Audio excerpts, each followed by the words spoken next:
Markus tässä morjesta. Taas ollaan Ylläksellä pyöräilemässä, mutta nyt ei olla omalla fillarilla. Nyt ollaan Tunturi E-Maxilla.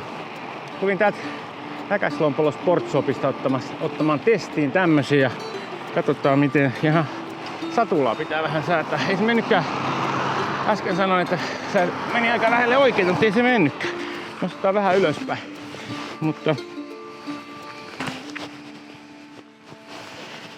noin. Joo.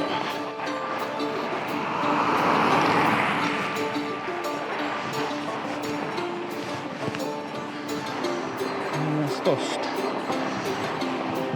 Jäälle.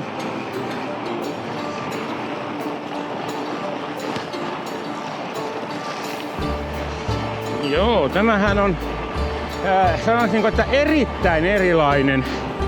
Huomattavan paljon lyhyempi. Ja aja-asento on aivan toisenlainen kuin mitä tuossa mun omassa, eli Helkama FT12. Kello on näköjään rikki, tää sanoo palatessa, että eikö toi onkin noin.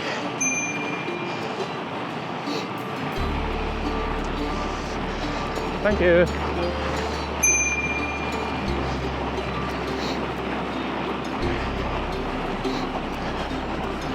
Joo, rapia 20 pakkasta. Kauniin näköistä on, mutta vähän on tommonen, voisiko sanoa, että kalsakeli. Joo, eli tässähän, jos nyt mietitään mitä speksejä tässä on. Sama Shimanon EP8 moottori kuin mun omassakin. Erona on se, että mulla on integroitu akku siinä Helkamassa ja tässä on tuommoinen ulkoinen. Jaha, tässä näkee.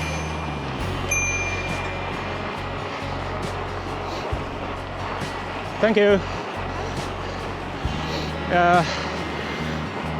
Se mikä on hyötyä tästä ulkoisesta akusta Shimanon kohdalla, niin toi nappi mistä akku käynnistetään niin tossa niinku akussa, jolloin se lähtee käyntiin kunhan akku ei ole jäässä.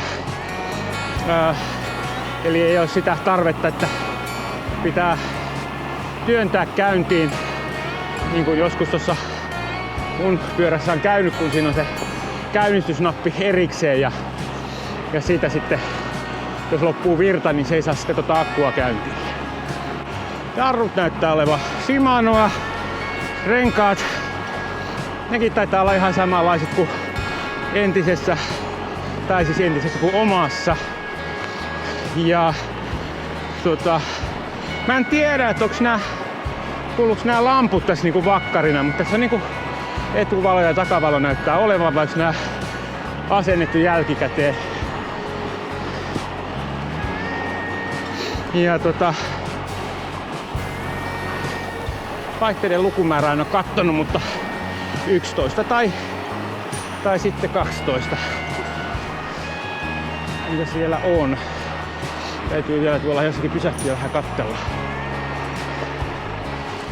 Thank you. Tuolla joku sanoi, että tää on traktori. Joo, kieltämättä on toi asento vähän erilainen kuin mitä esimerkiksi Helkamassa on, eli selkeästi lyhyempi, eli ollaan huomattavasti pystymmässä. Huomaan tässä itse ajaessa nyt, että tää pystympi on mulle varmaan vähän parempi. Eli tulee laitettua paljon vähemmän painoa tänne käsille, jolloin nyt vaikka tässä on tämmöiset aika kapeet nämä kahvat, niin tämähän ei niinku rasita ollenkaan nyt käsiä tää homma. Vastaavasti tässä nyt sitten takapuolelle tulee enemmän painoa, että luulen, että tässä tarvitsee, jos tämmöisellä pidemmän matkan ajas, niin pitäisi vähän katsoa, että minkälainen olisi satula.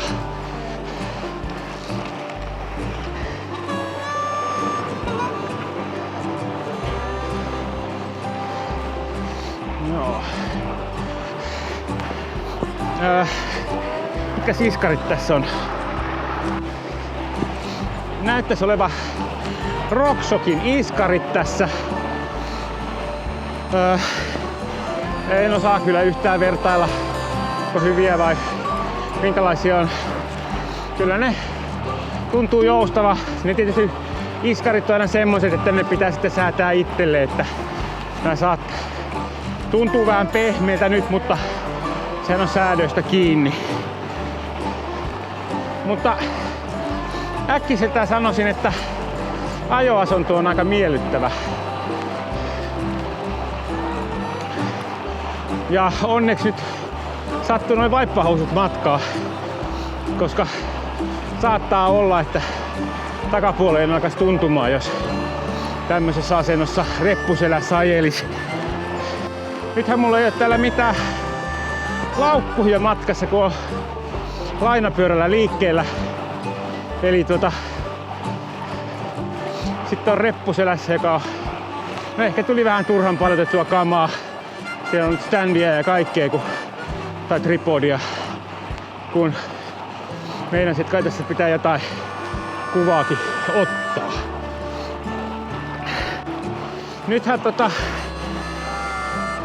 tunturilla, niin niillähän on siis tätä E-Maxia muutamana eri varusteluversiona, ja sit niitä on tulossa uusi tossa kuukauden 2 päästä varmaan tulee myyntiin. Eli semmonen integroidulla akulla oleva ja Boschin moottorilla. Se on sit mielenkiintoista nähdä, että minkälainen peli se on. Nyt vähän harmittaa, ettei tullut droneen mukaan, mutta on täällä niin kylmä, että siinä on akut jäätynyt. Joo, nyt niinku lähinnä ainut rasitus tonne olkapäihin on tää reppu, mutta se olisi kyllä kävellessäkin.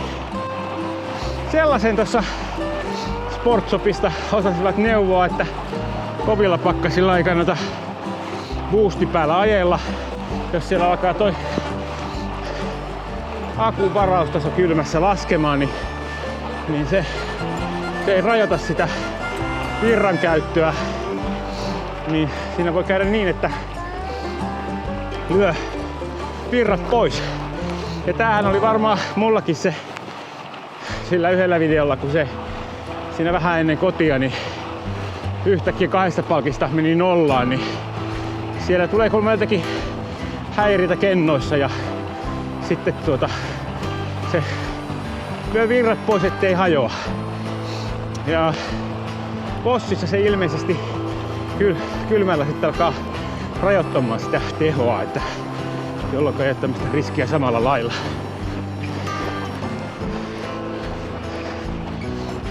Thank you.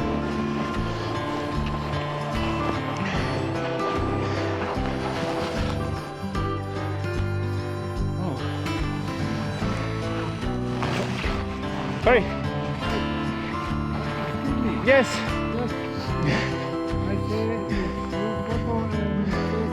Ah, nice to hear. Yeah. Nice to meet you too. You're on holiday here? Yeah.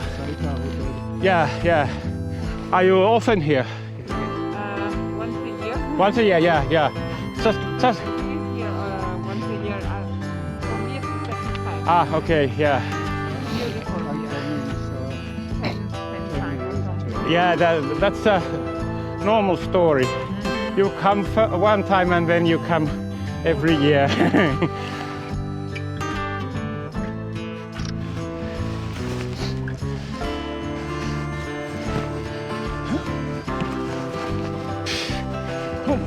On muuten lunta.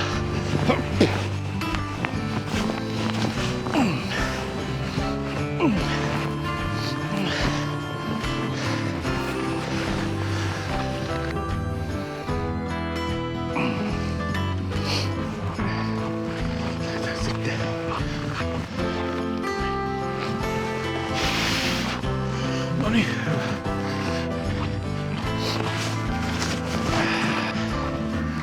Katsotaan minkälaista kuvaa toi on toi GoPro kuvannut. Ja Nyt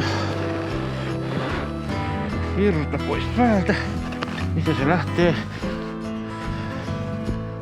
Tuolta lähti noin. Joo. Näyttää toimivan hanska kädessä myös toi virran päälle laittaminen. Joo, nyt olisi kyllä semmonen drone-päivä. Noin maisemilta, mutta ei ehkä muuta. Joo, lähdenpä vielä pienen mutkan tekemään. Käydään tuolla Kesänkijärven suunnassa. Jotenkin ehkä semisti raskaamman tuntunen. Tää varmaan tää ajoasento, että niinku sitä istuu tälleen pystyssä, niin ei saa samanlaista voimaa kuin tolleen eteenpäin nojatessa. Mutta muutenhan tää on kyllä sangen kiva ajoasento. Ei muuta kuntoa lisää ja noin. Katsotaan jos... Joo. No. Nyt selvisi. Tässä on nää säädöt aika erilaiset kuin omassa. Eli kun lykkäs boostin päälle, niin ero trailiin oli ihan tolkuton. Eli säätämällä sais nääkin niinku kohdilleen. Vähän on säätänyt omastani boostia vähän alaspäin ja trailia ihan pikkasen ylöspäin, niin se on sit semmonen, ei ole niin suuria pomppuja noissa välillä ja sitten mukavampi ajella. Siellähän on halo. Katsotaan jos siitä sais.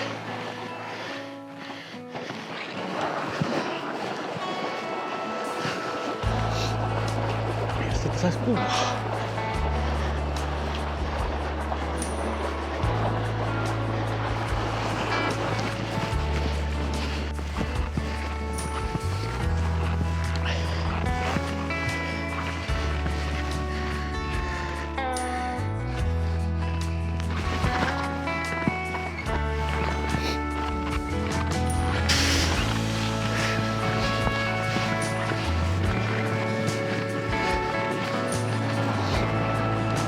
Joo, näissä pysähtelyhommissa niin menee selkeästikin lasit huuruun. Nyt on kyllä niin viileä, että ehkä johtuen siitä, että on tälleen niin kuin pysähtynyt vain kuvaamaan, niin että ei tee nyt mieli pitkää lenkkiä tehdä.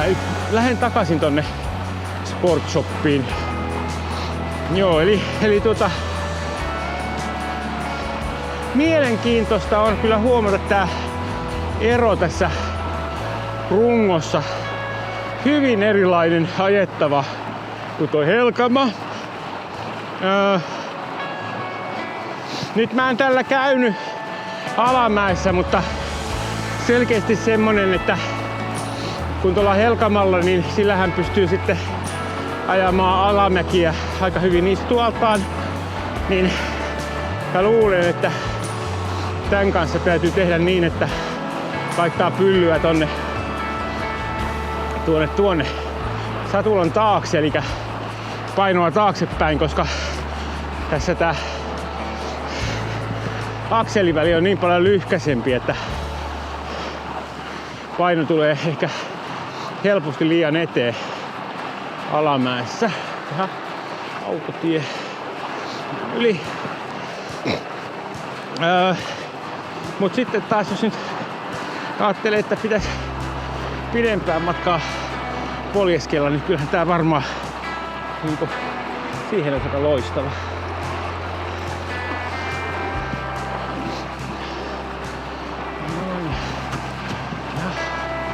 Kiitos. Ensimmäistä kertaa kävin näin päin, että hiihtäjä jäi odottamaan. Nyt on kyllä täytyy olla ulkomaalainen hiihtäjä. Ei oo tämmöstä tapahtunut. Aina ennen on nyt niin, että minä väistän ja hiihtäjät hiihtää. No ei se mitään. Kerrankin näin päin. Joo. Niin, eli sangen passelilta, fillariltahan tämä E-Maxi tuntuu. Itse säätäsin noita avustuksia aika paljon verrattuna siihen, mitkä tässä on nyt. En tiedä, onko nämä nyt noin niin jotkut alkuperäisalustut tai niin vai onko sitä muutettu jotenkin, mutta selkeä niin tää pomppu tossa ton trailin ja boostin välillä on niin hurja, mutta niitähän voi sillä Shimanon näpillä säätää. Sitten on mielenkiintoista nähdä, että minkälainen se on sitten se mikä se nyt on? Bosch. Siinähän on 730 wattitunnin akku, eli isompi kuin tässä. Mä en ole varma, tässä 600 vai onko tässä 500. Tässä nyt tämä asento on tämmönen melko pysty ja selkeästikin tuntuu noin niinku polkiessa, että ei ota ihan yhtä tasaisesti koko jalkaan ja takapuoleen kun ottaa tuossa mun omassa fillarissa, mutta jos sille rennosti ajelee, niin siihenhän tää on kyllä lepposampi ajaa. Sehän nyt sit se uusi tunturi, mikä pitäisi olla sillä Boschilla, niin kuuleman mukaan niin geometria pitäisi olla aika sama kuin tässä, vaikka se runko uudistuukin. Et se on mielenkiintoista sitten nähdä, että minkälainen se on. Niitähän oli tonne Äkäslopulla Sportshopiin tulollaan. Katsotaan nyt. Kuulin, että menee ensi viikolla tuotantoon, joten nyt ollaan helmikuun alkupuolta. Niin ei taida ihan hiihtolomille vielä ehtiä ne uudet fillarit. Mut sit täytyy kyllä käydä testailemassa, että millaisia ne on. Onko siinä eroja? Sitten vois kokeilla sellaistakin, että katsoa mitenkä pitkään akku riittää.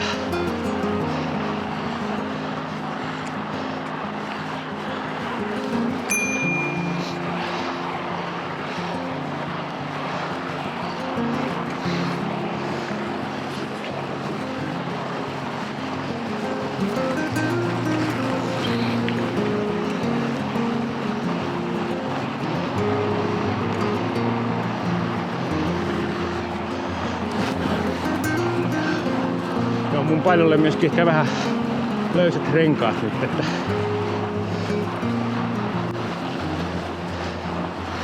se olisi asia, mikä vaikuttaisi.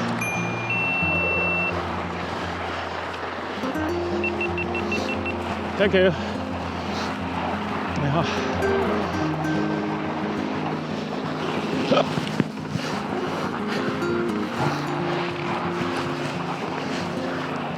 Siinä tuli vastaan. Vähän kapeammalla renkaalla ilmeisesti samanlainen.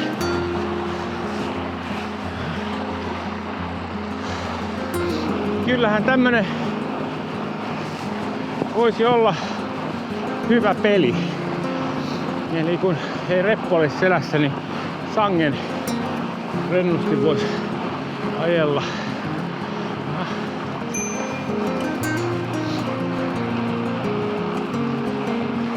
Thank you.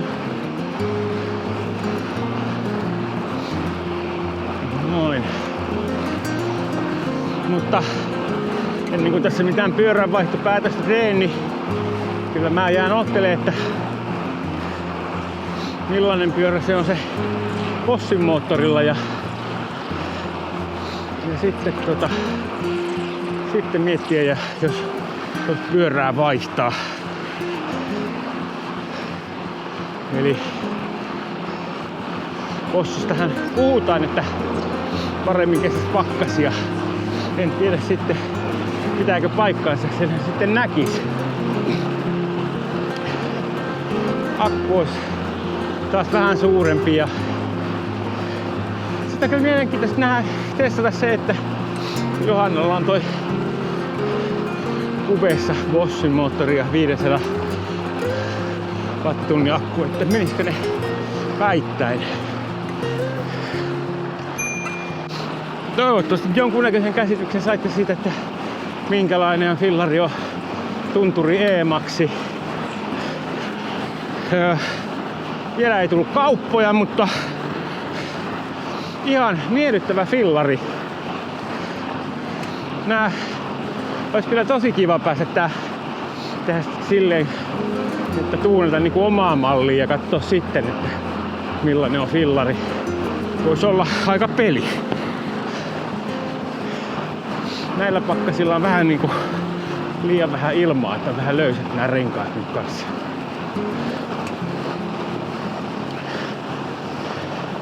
Ja niin kovaa, että näyttää pääsemme tommosella ihan kapean renkaisemmallakin pyörällä kulkemaan. Varmaan tonne Kesänkijärven tai mikä se on? Kesängin Keitaalle, niin varmaan pääsis tuolla kapearenkaisellakin jo. Jos tykkäsitte, niin pikakaa tykkää ja seuratakin saa ja kommentoidakin voi. Nyt mä lähden palauttaa tää fillariin ja kotiin ja ei oo, vaikka on kaunista, niin ei oo kyllä ihan loistava pyöräilykeli. No, se on nyt sitten morjesta. Ja täältä löytyy sitten näitä. Täältä löytyy nyt sitten fillaria vuokralla, jos tämmöstä haluaa kokeilla. Otetaan saman tien mopo siitä. Joo. Miten meni? Tämähän on niin kuin, ei missään tapauksessa S-kokoa. Että Melkein olisin kehdannut heti suoriin. joo, kyllä tää niinku, tää on ihan passeli. Varsinkin just se, että sitten kun sä oot vielä tottunut siihen, että se on vähän pitkä helkama. Joo, sen huomasi, että pitkän helkaman eduksi, että kun tossa toi istuinasento on niin pysty, niin kun sillä pystyy polkemaan ihan reisilläkin, niin tässä tuntuu, että menee pelkillä pakaroilla. Et se oli niinku semmonen ero. Mutta kai sekin on sitten minkä tottuu, että Jonkin verran. Ja sitten se, että kuitenkin sitten kun sä säädät sitä ohjaamoa itselle, niin se on kyllä joo, ja sitten eri asia. joo, ja sitten tietysti huomasin sit kans sen, että kun mä testasin noita, että mulla on niinku aivan erilaiset avustukset säädetty omassa. Joo. Joo, et kyllä siinä niinku, sillä selkeästikin on eroa.